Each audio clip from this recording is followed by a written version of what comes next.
چې الله پاک رسول الله صلی الله علیه وسلم ته ارشاد فرمائی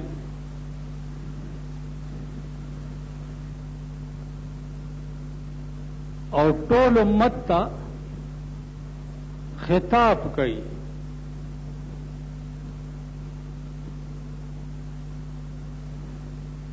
فرمائی چې کنتم خیر امت اخرجت للناس تاسو یو بهترین امت یې چې تاسو پیدا شوي دې دپاره یې چې ستاسو کار به صحیح تأمرون بالمعروف وتنهون عن المنکر امر بکوي خلق ته په نیکۍ باندې او منع کوي به خلق د بدو کارونو نه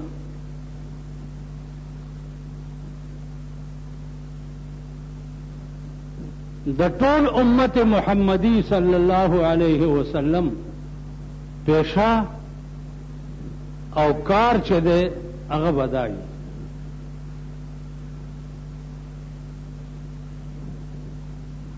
د دنیا د روزګار نه سیوا چې ځان ته رزق حلال په وګټي د هغې نه سیوا به نور کار نه لوی کار به دایي چې تأمرون بالمعروف وتنهون عن المنکر عزیزانو بیا په دې کې به ډېر مشکلات راځي رنگ رنگ تکلیفات به پکې راځي ځکه چې دا خو د 1,40,000 پیغمبرانو مشن دی که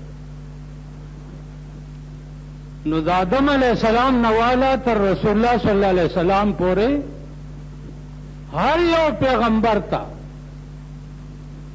په دعوت د دین کې څومره مشکلاتو سامنا شوی و اوس ته به څه چل کوې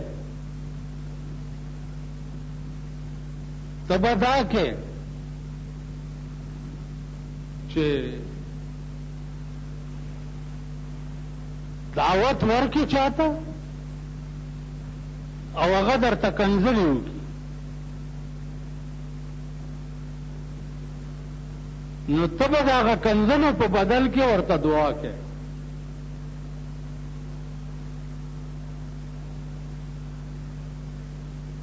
دعوت ورکی چاته او هغه در باندې گزار وکړي نو ته به د هغه گزار په بدل کې ورته دعا کے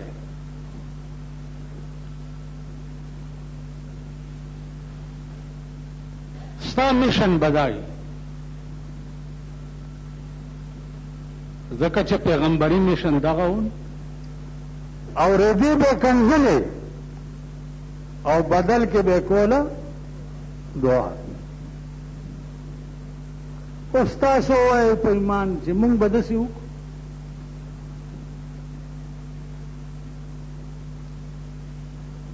مونږ به داسې وکړو یو سړی کنځلې وکړي او د هغې په بدل کې مونږ ورته دعا وکړو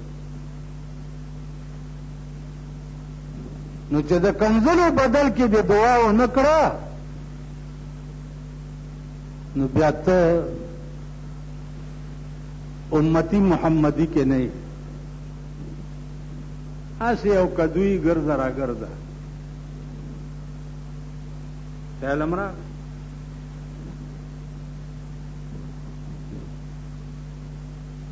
ما تاسو ته عرض کړی چې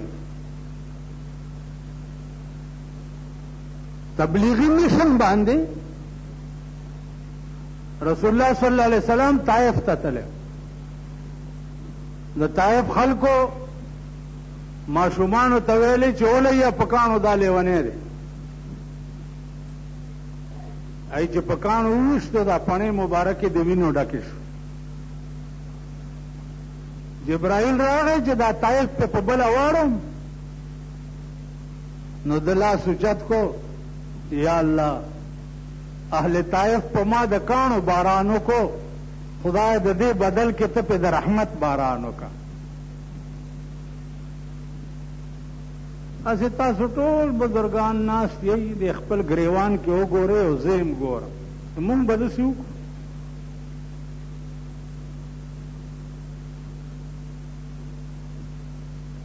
نو چې داسې مونږ چرې کړي نه، نو د رسول الله صلی الله علیه وسلم د جنډې لاندې په قیامت کې د ودرېدو تمه مه کوه.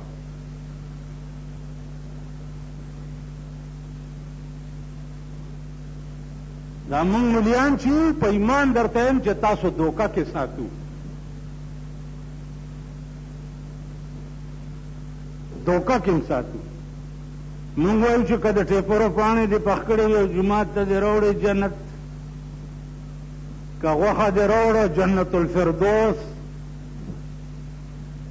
خیال دې راغی، که اختر کې دې سرسایه را واچوله جنت فردوس، جنت فردوس ته وګوره او دې خر مخ ته وګوره. جنت الفردوس د پاره شکلونه جوړول غواړي، وجاهت جوړول غواړي، ایمان جوړول غواړي. یو سړی په سکو والے او تک په ګولۍ ویشتی شي، دومره وخت وي او تا هغه د سوک په بدل کې ورته دعا وکړي. ایمان دې ته مونږ کې ایمانونه کوو.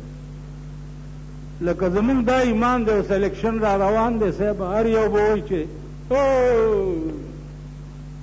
زه هڼې هڼې ما، زما د چاټۍ شملې ډېرې خوږې، زما ورونو مولیان به پکې ودرېږي چې ورونو په دې ملک کې به اسلام زه راولم. اسلام راوستو ته ګوره او مونږ ته ګوره. زمونږ د لاسه خو د اسلام بیړه تباه شوه. مونږ خو اسلام خدا قرآن دی، اسلام خدا حدیث دی، اسلام خدا دین دی. دا قرآن او دغه دین نن مونږ د نااهلو په سریخې دی که نه؟ دا قرآن مونږ ادیرې ته یوسو او د دبلدین زوی په کټ کې پروت او مونږ ورته لاندې قرآن ګرځو. د فرضو له واجبو له سنتو له مستحبو له منظوراتو، بلکې جميع حقوق چې بار تعالی چې لازم شوي په ذمه د دې حاضر متوفا باندې د حین تر بلوغ او د وخت تر مرګه پورې خایږي د شانه د مسلمان سره چې اکثر به ادا کړي او بعضې به ورځنې فوت شوي. ته په ایمان ووایه چې یو د سړی زما په مخ کې وړوکی لوی شوی او ما چېرې په جومات کې نه یې لیدلی او زه د هغه کټ سره ناست یم او زه وایم چې اکثر به ادا کړي او بعضې به ورځنې فوت شوي، نو زه لعنتي یم که نه؟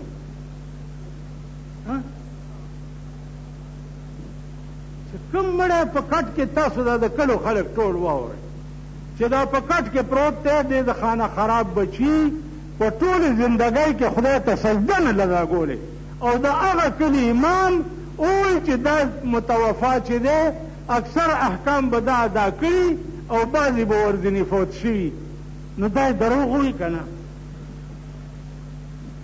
دا دروغ یې څه دپاره وایي چې قرآن لاندې د پیسو غوټه پرته وي.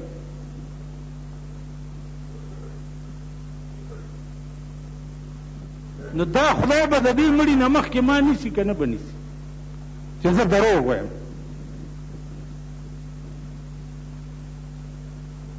نو زما عزیزانو دروغ مه وایئ. دا ووایه چې یا الله ټول عمر تا نه باغي تېر کړی، ستا په در کې د هېڅ کمی نشته، خدایه معافي ورته وکړه. داسې ووایه، کور دې وران شه.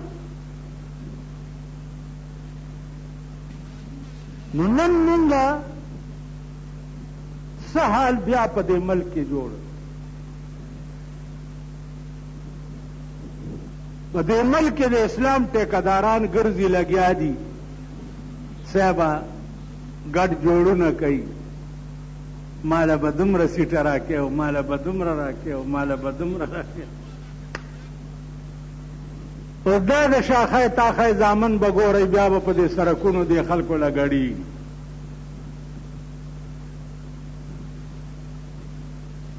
دا څه خلق دی دا څه وطن دی خدای چې څه کوي دوی سره مونږ سره چې څه کېږي پرون په دې کوڅو کې سړی ګرځېدو په کورونو باندې د ټیکس فارمونه ورسره وو په یو کور باندې 88,000 شپږ روپۍ ټیکس نو حکمران طبقه الله ستاسو اورمیګونه مات کا اورمیګ مات شه دین هم چرې سړی وګرځولو چې په دې ماله کې کم کور چرته اوږې شپه نه یې تېره کړي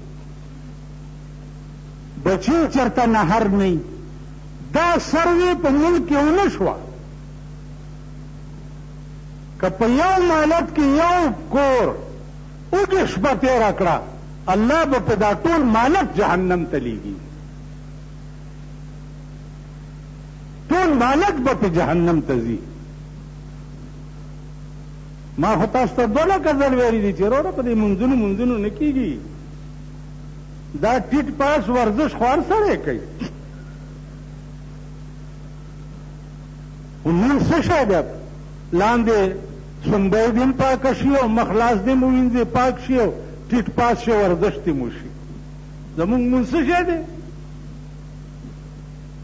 او دوبره بلي ته یې هغه راشي په جومات کې ووینځي او مخلاص پکې ووینځي او ټیټ پاس شي ورزش وکړي مونځ دې ته وایي مونځ دې ته وایي چې کوم ټکی قرآن ویلی دی په دې دا مونځګزار ډېره خفه کېږي مانه چې دا زمونږ د دوبرې نوم ولې علي ته دوبره وینځې نه په دغه ځای کې دغه کې که نه کې مونځ دې ته وایي نو ټول مونځونه نشته دم دروغ وایي ان الصلاة تنهى عن الفحشاء والمنکر که ایمان درکې چې کوم ملام خوښی ما له راولئ چې ما سره خبرې وکړي که زه دروغ وایم ان الصلاة تنهى عن الفحشاء والمنکر منځ چې دی دا سړی د ګناهونو نه بچ کی پاکی کی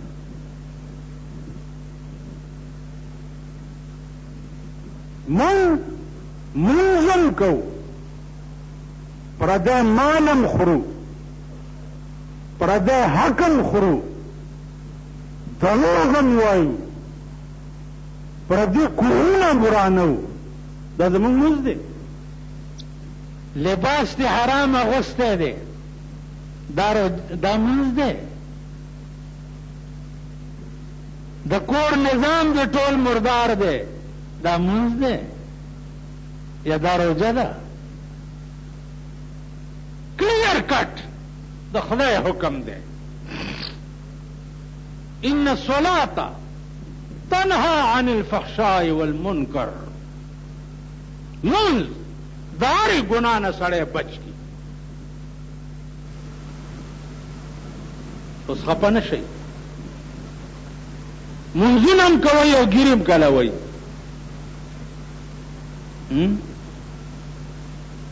دې مسله پوهېږئ په دا ګیرې که پرېږدئ هم دا ګیرې خریلي خو چې زمونږ غوندې ګیرې پرې نه دی خدای ته وګوره که سمه ګیره پرېږدئ ټیک ده که دا زمونږ غوندې پرېږدئ که نه نو دې نه د سپي لکه هم ښي چې ښځه ځان طرف په ډګډګي ګرځئ ګیرې والا داسې نه ګیره یې کله که او شیشه کې داسې وکتل او وی چې خو زه خو ډېر ښایسته شوم په ټکی کافر شو.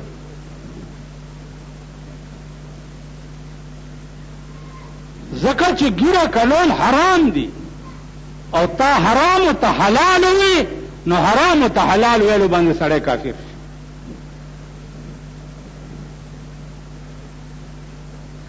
خیال امرا نو د دې وجنا عزیزانو نن ټول ملک د الله په عظیم قهر گرفتار دی. ټول ملک زه د حکومت ته وایم د کور ځمکه ما اخیستې ده په بیه، جوړ کړی ما دی او کرای په تاله درکم. ولې؟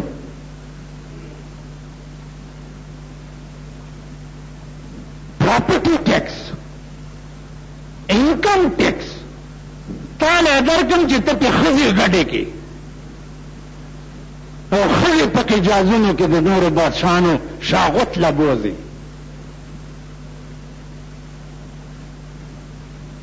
غریب سړی دا سروې وکړه د ملک چې په دې ملک کې نن د 2 کالو ماشومان خپې ابلختې په دې سړکونو دکانونو کې ګرځي او کاغذونه ټولوي او 1 روپۍ خیر غواړي د 2 کالو ماشومان. نن دا پوښتنه چا وکړه؟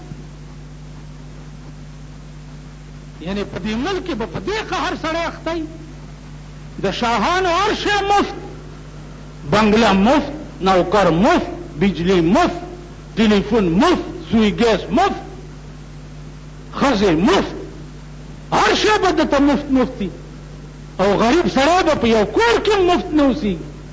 د هغې به حکومت له کرۍ ورکوي. ورمیږه مات شه، ورمیږه مات شه.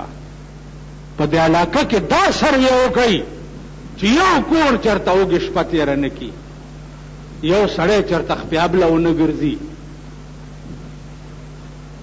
دا سروې وکړه. نن د ټیکسونو سروې کېږي.